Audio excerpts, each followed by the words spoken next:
నమస్కారం metro news కి స్వాగతం ముందుగా ముఖ్యాంశాలు సీఎం చంద్రబాబు అధ్యక్షతన సిఆర్డీఏ అథారిటీ సమావేశం రాజధానిలో భూ కేటాయింపులు నిర్మాణాలకు ఆమోదం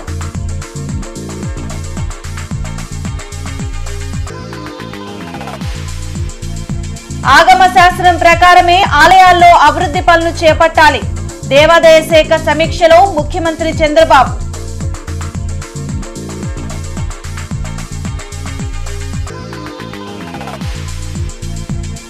రేపటి నుంచి కొత్త రేషన్ కార్డులకు దరఖాస్తుల స్వీకరణ ప్రకటించిన మంత్రి నాదెండ్ల మనోహర్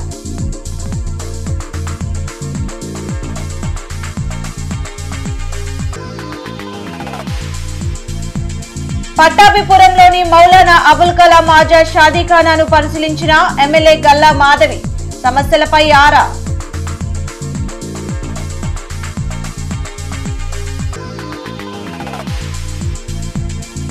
గుంటూరు తూర్పు నియోజకవర్గంలో పర్యటించిన ఎమ్మెల్యే నసీర్ సమస్యలను ఎమ్మెల్యే దృష్టికి తెచ్చిన స్థానికులు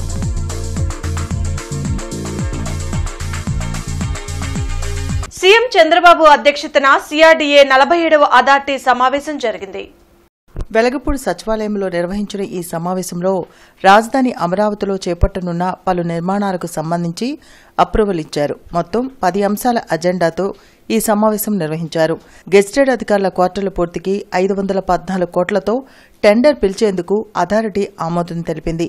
సమావేశంలో తీసుకున్న నిర్ణయాలను మంత్రి నారాయణ మీడియాకు వెల్లడించారు. 2014-19లో గజిటెడ్ ఆఫీసర్స్ హౌసెస్ ఏదైతే టేకప్ చేసామో, ఏదైతే వర్క్ ఆగిపోయిందో ఆ వర్క్ కంప్లీట్ చేయడానికి 514.41 కోట్లతో టెండర్ పిలిచారు. దానికి ఈరోజు అథారిటీ పర్మిషన్ ఇచ్చింది. అదేవిధంగా గజిటెడ్ ఆఫీసర్స్ దానికి ఎక్స్టర్నల్ ఇన్ఫ్రాస్ట్రక్చర్ దానికోసం 194.73 కోట్లతో టెండర్ పిలిచారు. దానికి కూడా అప్రూవల్ ఇవ్వడం జరిగింది. అదేవిధంగా నాన్ గజిటెడ్ ఆఫీసర్స్ అవి 9 టవర్లు, ఆ 9 టవర్లకి 506.67 కోట్లతో టెండరు ఇచ్చారు. దానికి కూడా యాక్చువల్గా అప్రూవల్ ఇచ్చారు. అదేవిధంగా నాన్ గజిటెడ్ ఆఫీసర్స్ మరొక 12 టవర్లు ఉన్నాయి, వాటి ఇన్ఫ్రాస్ట్రక్చర్ ఉంది. దానికి 517.10 కోట్లతో టెండర్లు పిలిచారు. దానికి అప్రూవల్ ఇవ్వడం జరిగింది. మొత్తం మీద గజిటెడ్ నాన్ గజిటెడ్ తీసుకుంటే ఆగమ శాస్త్రం ప్రకారమే ఆలయాల అభివృద్ధి పనులు చేపట్టాలని అధికారులను ముఖ్యమంత్రి చంద్రబాబు ఆదేశించారు. భక్తుల మనోభావాలు దెబ్బతినకుండా కార్యక్రమాలు చేపట్టాలని సీఎం అన్నారు. వెలగపూడి సచివాలయంలో దేవాదాయ శాఖపై సీఎం సమీక్షించారు. మంత్రి ఆనం రామనారాయణ రెడ్డితో పాటు ఇతర ఉన్నతాధికారులు పాల్గొన్నారు. కొత్తగా 16 ఆలయాల్లో నిత్యాన్నదాన పథకం అమలుకు ఆమోదం తెలిపారు. దేవాలయాల భూముల్లో శాకాహార హోటళ్లకు మాత్రమే అనుమతి ఇవ్వాలని స్పష్టం చేశారు.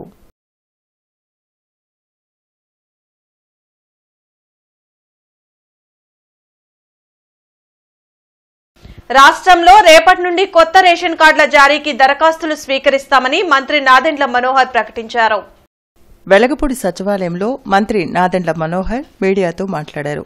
కొత్త కార్డుల జారీ, స్ప్లిట్, కొత్త సభ్యుల చేరిక, చిరునామా మార్పులు చేసేందుకు అవకాశం కల్పిస్తున్నట్లు ఆయన తెలిపారు. క్యూఆర్ కోడ్తో కలిగిన స్మార్ట్ రేషన్ కార్డులను జారీ చేస్తామన్నారు. దేశంలో ఎక్కడైనా రేషన్ తీసుకునేలా ఈ కార్డు వెసులుబాటు కల్పిస్తుందని పేర్కొన్నారు.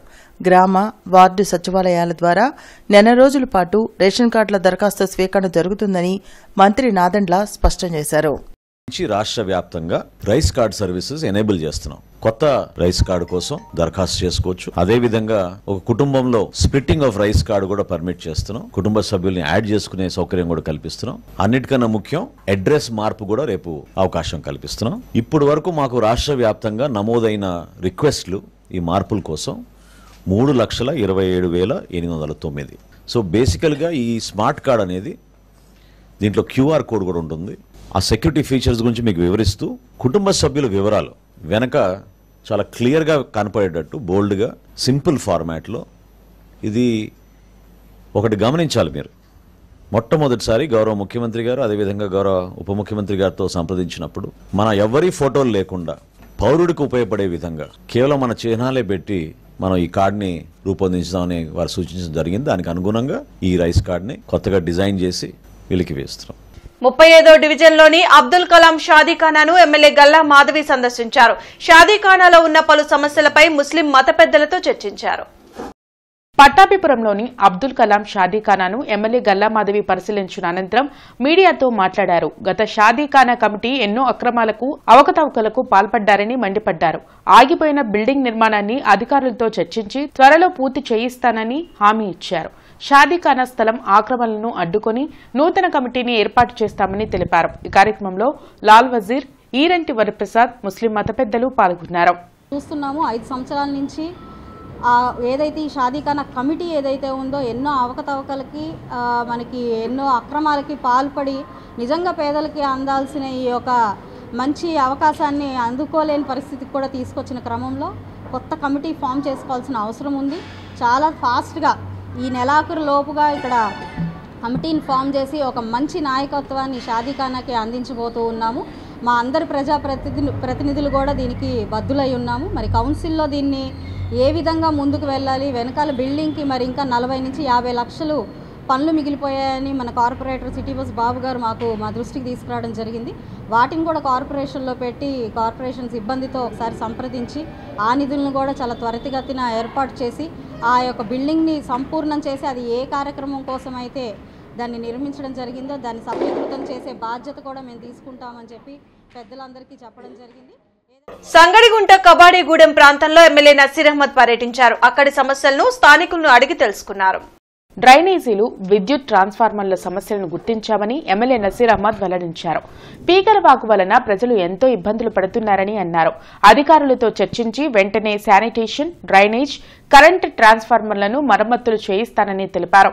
రానున్న వర్షాకాలంలో సంగడిగుంట ప్రాంతంలో మురుగునీరు ఇళ్లలోకి రాకుండా చర్యలు తీసుకుంటామని హామీ ఇచ్చారు. ఈ కార్యక్రమంలో కార్పొరేటర్ సంకూరు శ్రీను, గౌస్, చల్లా ఆంజనేయులు, కలాం తదితరులు పాల్గొన్నారు. రాబోయేటువంటి రోజుల్లో సంగడిగుంట ప్రాంతంలో ప్రతి ఒక్క అవసరాన్ని కూడా గుర్తించి వారికి కావాల్సినటువంటి మౌలిక వసతులన్నీ కూడా ఏర్పాటు చేస్తూ ముఖ్యంగా ఈ ప్రాంతంలో ఇబ్బందిగా ఉన్నటువంటి పీకలవాగు డీసిల్టేషన్ ఏదైతే ఉందో పీకలవాగుని సిల్టేషన్ కార్యక్రమాన్ని కూడా వేగవంతం చేస్తూ తప్పకుండా రాబోయేటువంటి వర్షాకాలంలో సంగడిగుంట కబాడీగూడెం ప్రాంతంలో ఎక్కడ కూడా మురికి నీరు ఇళ్లలోకి వచ్చేటువంటి పరిస్థితి లేకుండా ముందు అధికారులను అప్రమత్తం చేస్తూ ఆ కార్యక్రమాలన్నీ కూడా పూర్తి చేస్తామని చెప్పి తెలియజేస్తాం. మన నిత్య జీవితంలో ఉపయోగపడే రోబోటిక్స్ పై interactive workshop city Amaravati ఛానల్లో ప్రతిరోజు మధ్యాహ్నం 12 గంటలకు ప్రత్యక్ష ప్రసారం జరుగుతుంది. సిటీ కేబుల్ మరియు టెస్లా హౌస్ సంయుక్తంగా అందిస్తున్న అరుదైన కార్యక్రమం రోబోటిక్స్. సిటీ అమరావతి ఛానల్లో ప్రతిరోజు మధ్యాహ్నం 12 గంటలకు ప్రత్యక్ష ప్రసారం జరుగుతుందని అసిస్టెంట్ ప్రొఫెసర్ చాందిని వెల్లడించారు. ఈ వర్క్షాప్లో పాల్గొనడం ద్వారా విద్యార్థులు, మహిళలు, ఉద్యోగులు రోబోటిక్స్ గురించి తెలుసుకోవచ్చని అన్నారు. సులభతరమైన పరికరాలను స్వంతంగా తయారు చేసుకునేందుకు ఈ కార్యక్రమం ఉపయోగపడుతుందని చెప్పారు. ఈ ప్రత్యక్ష ప్రసారం వీక్షించేవారు తమ సందేహాలను ఫోన్ చేసి నివృత్తి చేసుకోవచ్చని తెలిపారు. ఈ కార్యక్రమంలో Tesla house CEO, founder T Srinivasa Rao పాల్గొన్నారు. అసలు ఈ రోబోటిక్స్ అనేది చిన్న చిన్న రోబోల నుంచి తయారు చేసుకొని ఒక రోబో ఆర్మ్ అంటారు, లేకపోతే చిన్న సెన్సర్స్ లైక్ గ్యాస్. ఇప్పుడు మనకి ఇంట్లో గ్యాస్ లీకేజ్ అవుతుందని, గ్యాస్ లీకేజ్ అవుతుందని మనకి వెంటనే తెలియకపోవచ్చు, కానీ మనం ఒక సెన్సర్ని తయారు చేసుకుంటే ఆ లీకేజ్ అవుతుందనేది మనకి తెలిసి ఆటోమేటిక్గా అది గ్యాస్ అనేది ఆఫ్ అయిపోవచ్చు. లేదు మనకి మోటార్స్ ఉంటాయి, కొన్ని మోటార్లు మనకి ఆటోమేటిక్గా ఆఫ్ చేసుకోవాల్సి వస్తుంది. సో ఆటోమేటిక్గా ఆన్ చేసుకొని ఆటోమేటిక్గా ఆఫ్ చేసుకోవాలంటే హ్యూమన్స్ వల్ల అంత పర్ఫెక్ట్గా కుదరకపోవచ్చు. అలాంటి సిచ్యువేషన్లో మనం ఈ రోబోటిక్స్ అనే కాన్సెప్ట్ని యూజ్ చేస్తే బాగా ఉపయోగపడుతుందండి. ఈ ప్రోగ్రామ్ అనేది మనం లైవ్ ఇన్లో మనం సిటీ కేబుల్ ద్వారా టెస్లా హౌస్ సిటీ కేబుల్ సంయుక్త ఆధ్వర్యంలో నిర్వహిస్తున్నామండి. సో ఇది ప్రతిరోజు మధ్యాహ్నం 12 నుంచి 1 గంట దాకా ఈ ప్రోగ్రామ్ అనేది జరుగుతుంది, లైవ్ ఇన్ ప్రోగ్రామ్. సో మీరు ఇది లైవ్లో విని నేర్చుకొని మీకు ఏమన్నా ప్రశ్నలు ఉంటే మీరు లైవ్లో మాకు ఫోన్ చేసి మాకు అడిగి మేము మీ డౌట్స్ని క్లారిఫై చేసి మీకు గైడ్ చేసే విధంగా మేము హెల్ప్ చేస్తామండి. సో ఆల్రెడీ ఈ ప్రోగ్రామ్కి మంచి స్పందన వస్తోంది మాకు. దేశంలోని అత్యుత్తమ రాజధాని అమరావతి కాబోతుందని మాదిగ కార్పొరేషన్ చైర్మన్ ఉండవల్లి శ్రీదేవి అన్నారు. మంగళగిరిలోని టీడీపీ కేంద్ర కార్యాలయంలో ఆమె మీడియాతో మాట్లాడారు. అమరావతి పునర్నిర్మాణానికి కేంద్రం సంపూర్ణ మద్దతు ఇస్తుందని చెప్పారు. కొంతమంది కావాలనే రాజధాని అమరావతిపై అసత్య ప్రచారాలు చేస్తున్నారని, గత ప్రభుత్వం అమరావతిని ఎలా విధ్వంసం చేసిందో ప్రజలు గమనించారని తెలిపారు. మరి ఆంధ్రప్రదేశ్ రాజధాని అమరావతి అంటే స్వర్ణాంధ్రప్రదేశ్కి ఈ నిర్మాణాలు ఒక శుభ సంకేతం. ఇవి కాంక్రీట్స్ కాదు, ఏపీ ప్రగతికి, వికసిత్ భారత్కి బలమైన పునాదులు అని చెప్పడం జరిగింది. పవన్ కళ్యాణ్ గారిని, చంద్రబాబు నాయుడు గారిని మనందరం కూడా కలిసి పని చెయ్యాలి, మనమే చెయ్యాలి అని గట్టిగా గొప్ప నినాదం ఇచ్చారు పిఎం మోడీ గారు. ఎప్పుడైతే రాజధాని అమరావతి పనులు రీస్టార్ట్ అయినాయో వైసీపీ జగన్ ముఠా గుండెల్లో వేదన స్టార్ట్ అయింది. వెంటనే మరి మీరు గమనిస్తే అవినీతి విషపత్రిక సాక్షి పేపర్లో కౌలు రైతుల ఇబ్బందులు ప్రభుత్వ బాధ్యత, ప్రజల కర్తవ్యం అనే అంశాలపై ఏపీ కౌలు రైతుల సంఘం జిల్లా సమితి ఆధ్వర్యంలో రౌండ్ టేబుల్ సమావేశం సిపిఐ కార్యాలయంలో జరిగింది. కొత్తపేట మల్లెలింగమంలో జరిగిన రౌండ్ టేబుల్ సమావేశంలో అధ్యక్షులు కంజుల విఠల్ రెడ్డి, సిపిఐ జిల్లా కార్యదర్శి జంగాల అజయ్ కుమార్ మాట్లాడారు. రాష్ట్రంలో కౌలు రైతుల పరిస్థితి దయనీయంగా తయారైందని అన్నారు. కౌలు రైతుల కార్డులు అందక అప్పుల పాలై ఆత్మహత్యలు చేసుకునే పరిస్థితి నెలకొందని ఆవేదన వ్యక్తం చేశారు.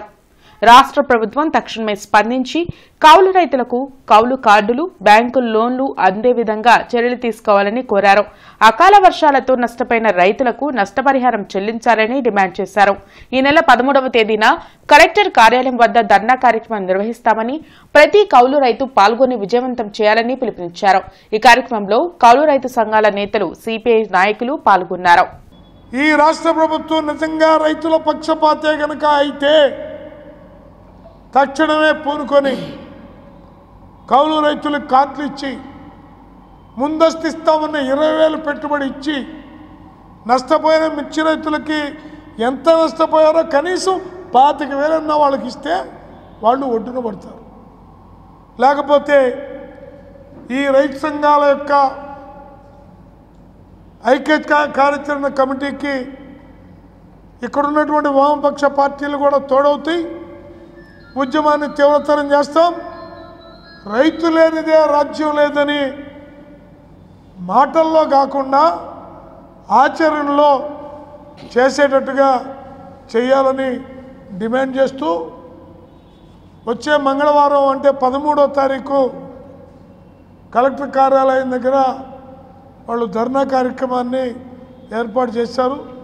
దానికి కౌలు పొలం చేసేటటువంటి రైతులంతా, సమస్యతో సతమతం అయ్యే రైతులంతా ఆ ధర్నాలో పాల్గొని మన బాధలను కలెక్టర్ గారికి వివరించుకుందాం. అందరూ కూడా ఆ రోజు తరలి రావాల్సిందిగా ఈ రౌండ్ టేబుల్ సమావేశం నుంచి పిలుపునిస్తా ఉన్నాం. ఏపీయూడబ్ల్యూజే జిల్లా కార్యవర్గ సమావేశం గుంటూరులో ఘనంగా జరిగింది. నగరంలోని ఎల్బీఆర్ క్లబ్ లో నిర్వహించిన సమావేశంలో ఏపీయూడబ్ల్యూజే రాష్ట్ర అధ్యక్షులు ఐవి సుబ్బారావు ముఖ్య అతిథిగా హాజరై జర్నలిస్టుల సమస్యలపై చర్చించారు. ఈ సందర్భంగా ఐవి సుబ్బారావు మాట్లాడుతూ జర్నలిస్టులపై కేసులు పెడితే సహించేది లేదని హెచ్చరించారు. జర్నలిస్టులను కించపరిచే విధంగా వ్యవహరించకుండా ప్రభుత్వ తీరును మార్చుకోవాలని హితవు పలికారు.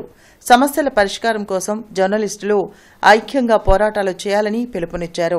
రాష్ట్రంలో 23,000 అక్రిడేషన్లు 9,000కు పడిపోయాయని చెప్పారు. ఇవి పునరుద్ధరణ చేసుకోవాలని తెలిపారు. అక్రిడేషన్ల విషయంలో ఇప్పటి వరకు జీవో విడుదల కాకపోవడం దారుణమన్నారు. ఈ విషయంలో సమాచార శాఖ అధికారులు నిర్లక్ష్యంగా వ్యవహరిస్తున్నారని ఆరోపించారు. అదేవిధంగా సోషల్ మీడియాను కట్టడి చేయాల్సిన అవసరం ఉందని చెప్పారు. ఇందుకోసం విధి విధానాలు రూపొందించాలని సూచించారు. యాజమాన్యాల మీద ఉన్న ఆక్రోశం జర్నలిస్టులపైన చూపడం సరికాదన్నారు. జర్నలిస్టుల సమస్యలపై సుదీర్ఘంగా చర్చించే ఉద్దేశంతో ఈ నెల 23వ తేదీన ఒంగోలులో యూనియన్ రాష్ట్ర మహాసభలు నిర్వహిస్తున్నట్లు తెలిపారు. అనంతరం రాష్ట్ర council member P Bhaktavatsalarao, electronic media రాష్ట్ర అధ్యక్షుడు ఏచూరి శివ, ఏపీయూడబ్ల్యూజే జిల్లా అధ్యక్షుడు నాగుల్ మీరా, ప్రధాన కార్యదర్శి కె రాంబాబు, పల్నాడు జిల్లా కన్వీనర్ మురళి, అధ్యక్షుడు జగన్మోహన్ రెడ్డి, కార్యదర్శి నాగరాజు, అర్బన్ అధ్యక్షుడు కిరణ్, కార్యదర్శి ఫణీంద్ర తదితరులు ఐవి సుబ్బారావుని ఘనంగా సత్కరించారు. అదేవిధంగా రాష్ట్ర స్థాయి యూనియన్ నాయకులను కూడా జిల్లా కార్యవర్గ సభ్యులు సత్కరించారు. రాష్ట్ర స్థాయిలో జర్నలిస్టులందరికీ తక్షణం అక్రిడేషన్లు ఇవ్వాలని, అలాగే ఎన్నికల మేనిఫెస్టోలో ప్రకటించినట్టు కూటమి ప్రభుత్వం ఇంటి స్థలంతో పాటు ఇంటి నిర్మాణ కార్యక్రమాన్ని కూడా వెంటనే చేపట్టాలని, ఇతర సమస్యల పరిష్కారం కోసం మేము ప్రభుత్వాన్ని డిమాండ్ చేస్తున్నాం. ప్రభుత్వం ఈ అంశాల మీద స్పందించకపోతే ఈ నెల 23, 24, 25 తేదీల్లో ఒంగోలులో జరిగే రాష్ట్ర మహాసభలో భవిష్యత్తు కార్యక్రమాన్ని చేపట్టడం జరుగుతుంది. భవిష్యత్తు కార్యాచరణ నిర్ణయించుకోవడం జరుగుతుంది. అలాగే ఈ రాష్ట్ర మహాసభల సందర్భంగా ఒంగోలులో 23వ తేదీన సోషల్ మీడియా విశ్వసనీయత అనే అంశంపైన ఒక సెమినార్ ఏర్పాటు చేయడం జరిగింది. ఆ సెమినార్కు రాష్ట్రంలోని ప్రముఖ దినపత్రికల ఛానల్స్ల ఎడిటర్లు, అలాగే జర్నలిజంలో నైపుణ్యత గల ప్రావీణ్యత గల సీనియర్లను కూడా పిలిచి మాట్లాడించడం జరుగుతుంది.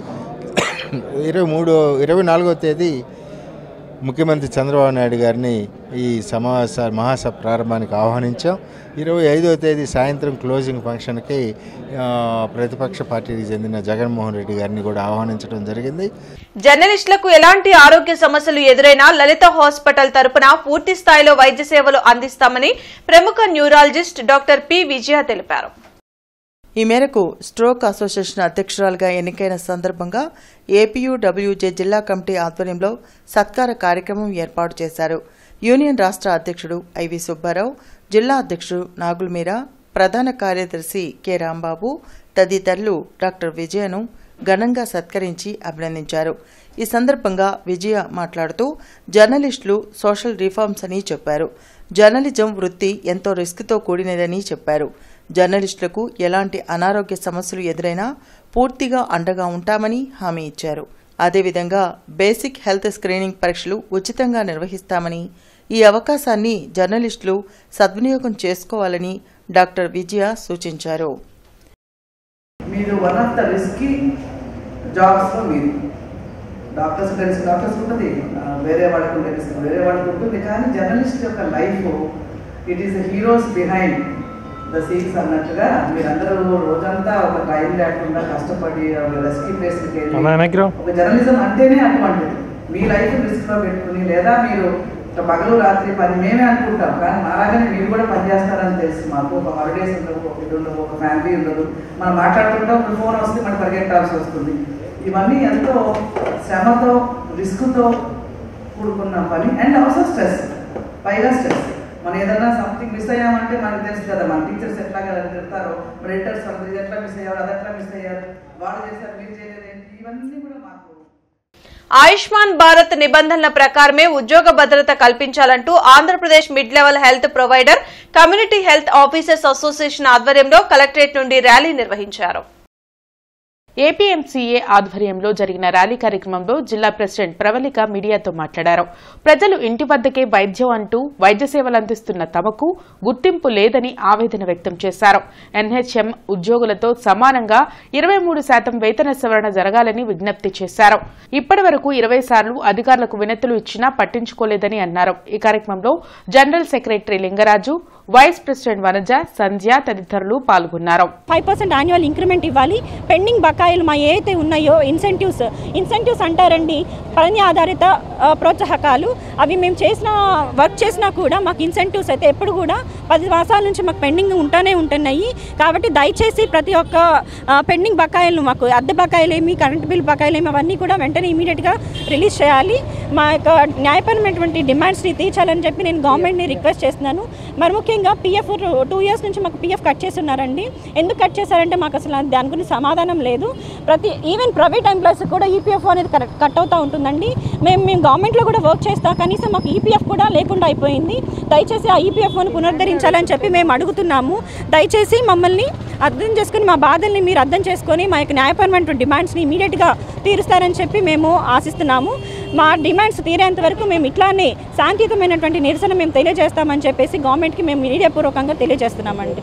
GDSSWS centre for social psychology step మానవతా సంయుక్త ఆధ్వర్యంలో స్పోకెన్ ఇంగ్లీష్ వ్యక్తిత్వ వికాస శిక్షణ తరగతులు బ్రాడీపేటలో జరుగుతున్నాయి. బ్రాడీపేటలోని జ్యోతి నిలయంలో జరిగిన స్పోకెన్ ఇంగ్లీష్ వ్యక్తిత్వ వికాస శిక్షణ కార్యక్రమంలో డాక్టర్ అద్దంకి శ్రీధర్ బాబు ముఖ్య అతిథిగా పాల్గొన్నారు. ఈ సందర్భంగా నిర్వాహకులు డాక్టర్ ప్రత్యూష సుబ్బారావు మాట్లాడుతూ మే నెల 30వ తేదీ వరకు విద్యార్థులకు ఉపాధ్యాయులకు ఉచిత స్పోకెన్ ఇంగ్లీష్ మరియు వ్యక్తిత్వ వికాసంపై శిక్షణ తరగతులు నిర్వహిస్తామని తెలిపారు. ప్రస్తుతం 400 మంది విద్యార్థులు ఈ శిక్షణ కార్యక్రమంలో పాల్గొన్నారని వెల్లడించారు. గుంటూరు ఇంకా దేనికి ఫేమస్ అనేసి అన్ని చూస్తూ ఉండేవాడి. Guntur turmeric famous, cotton famous, గుంటూరులో ఉన్న అన్ని ఏది కోల్డ్ స్టోరేజెస్ ఇంకెక్కడా లేవు, గుంటూరు క్యాష్ క్రాప్స్కి ఫేమస్, ఇందాక మీరు చెప్పిన వాటన్నింటికి ఫేమస్. కానీ నేను చూసిన ఇంకొక విషయం, మోస్ట్ ఇంపార్టెంట్ విషయం మీరు మర్చిపోయారు. చాలా చాలా చాలా బుద్ధిమంతులైన పిల్లలకి ఫేమస్. విద్యార్థులు, టీచర్లు పాల్గొంటూ ఉన్నారు. విద్యార్థుల్లో ఉన్నటువంటి ఆత్మన్యూన్యతా భావాన్ని పోగొట్టి తద్వారా ఆత్మవిశ్వాసాన్ని నింపి వాళ్ళని శక్తివంతమైనటువంటి యువకులుగా, సమాజానికి పనికొచ్చేటువంటి యువకులుగా తయారు చేయటమే లక్ష్యంగా ఈ 1 నెల శిక్షణా శిబిరం నడుపుతా ఉన్నాం. ఈ శిక్షణా శిబిరంలో వ్యక్తిత్వ వికాసం క్లాస్ తీసుకోవడానికి ఈ రోజున భారతదేశంలోనే ఐఏఎస్ పరీక్షల్లో అత్యంత మార్కులు సాధించినటువంటి అద్దంకి శ్రీధర్ బాబు గారు క్లాస్ తీసుకుంటా ఉన్నారు. అట్లా వ్యక్తిత్వ వికాసంలో నైపుణ్యులు, సైకాలజిస్టులు, మేధావులతో కూడా ఈ నెలలో కొన్ని క్లాసులు నిర్వహిస్తూ ఉన్నాం. గుంటూరులో ఉన్నటువంటి కొన్ని వేల లక్షల మంది పిల్లల్ని, ప్రజల్ని చైతన్యవంతుల్ని చేసి స్టూడెంట్స్ అందరినీ మంచి మోటివేషనల్ క్లాసెస్ ఇచ్చి వాళ్ళని మంచి మార్గంలో వెళ్ళేలాగా చేశారు. ఈ అద్దంకి శ్రీధర్ బాబు గారు లాంటి అధికారులకు మానవతా స్వచ్ఛంద సేవా సంస్థ తరఫున ఈరోజు ఈ వీడ్కోలు కార్యక్రమానికి, సన్మాన కార్యక్రమానికి వచ్చినటువంటి అందరికీ నమస్కారాలు. టీడీపీ సీనియర్ నాయకురాలు లంకా మాధవి మాట్లాడుతూ రేపు శంకర్ విలాస్ బ్రిడ్జి శంకుస్థాపన కార్యక్రమం కేంద్ర మంత్రి పెమ్మసాని చంద్రశేఖర్ చేతుల మీదుగా జరుగుతుందని తెలిపారు. ఈ సందర్భంగా పెమ్మసాని చంద్రశేఖర్ కి ధన్యవాదాలు తెలిపారు. రాష్ట్రాభివృద్ధి ధ్యేయంగా పెమ్మసాని పనిచేస్తున్నారని అన్నారు. ప్రతి ఒక్కరూ ఈ కార్యక్రమానికి హాజరై జయప్రదం చేయాలని కోరారు. ఈ కార్యక్రమంలో స్వాతిరెడ్డి, అన్నపూర్ణ తదితరులు పాల్గొన్నారు. ఓపెన్ ఫౌండేషన్ అయిపోతున్నారు గౌరవ మంత్రివర్యులు పెమ్మసాని చంద్రశేఖర్ గారు. వివిధ రాష్ట్రాల నుంచి కూడా పెద్ద ఎత్తున ప్రజాప్రతినిధులు వస్తున్నారు. మన రాష్ట్ర మంత్రివర్యులు కూడా పాల్గొనడం జరుగుతుంది. ప్రతి ఒక్క నాయకుడికి కూడా మనస్ఫూర్తిగా ధన్యవాదాలు, అలానే మన మంత్రికి కూడా ధన్యవాదాలు తెలియజేస్తున్నాం. గుంటూరు అభివృద్ధి చేయాలన్నదే చంద్రశేఖర్ గారి లక్ష్యంగా తీసుకుని రాత్రి మౌళ్ళు కష్టపడి మనకి ఈ బ్రిడ్జిని వాళ్ళు సాధించడం జరిగింది. మనస్ఫూర్తిగా ధన్యవాదాలు తెలియజేస్తున్నాను. అలాగనే నగర మేయర్ గారికి కూడా. బులెటిన్ ముగించే ముందు ముఖ్యాంశాలు మరోసారి. సీఎం చంద్రబాబు అధ్యక్షతన సిఆర్డీఏ అథారిటీ సమావేశం. రాజధానిలో భూ కేటాయింపులు, నిర్మాణాలకు ఆమోదం.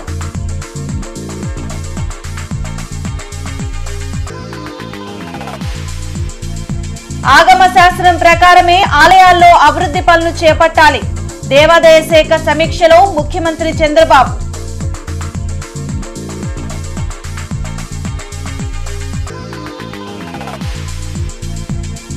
రేపటి నుంచి కొత్త రేషన్ కార్డులకు దరఖాస్తుల స్వీకరణ ప్రకటించిన మంత్రి నాదెండ్ల మనోహర్.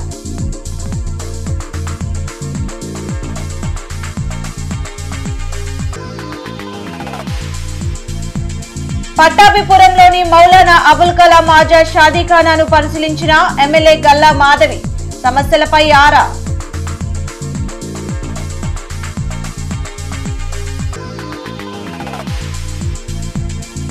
గుంటూరు తూర్పు నియోజకవర్గంలో పర్యటించిన ఎమ్మెల్యే నసీర్. సమస్యలను ఎమ్మెల్యే దృష్టికి తెచ్చిన స్థానికులు.